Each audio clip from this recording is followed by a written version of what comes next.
Voice of America Washington से news minute के साथ मैं हूँ ताबिंदा नईम। ट्यूनिस के तफरीही साहिली शहर सूस में 2 हमलावरों की फायरिंग से हलाकतों की तादाद 27 हो गई है। ट्यूनिस की वजारत दाखिला के मुताबिक मुसल्लह अफवाज की फौरी कार्रवाई से 1 हमलावर हलाक जबकि 1 फरार होने में कामयाब हो गया। फ्रांस के शहर लियोन के नवाह में गैस फैक्ट्री से कार टकराकर 2 अफराद को जख्मी करने और एक मस्कशुदा इंसानी सर फैक्ट्री के गेट पर लटकाकर फरार होने वाले मुश्तबा शख्स को गिरफ्तार कर लिया गया है।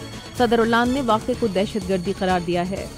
Syrian observatory for human rights के मुताबिक दौलत इस्लामिया ने शुमाली शाम के शहर कुबानी में 146 शहरियों को हलाक कर दिया है। अक़वाम मुत्तहिदा के मुताबिक अल-हस्का शहर में दौलत इस्लामिया के हमलों के बाद 60,000 अफराद बेघर हो गए हैं।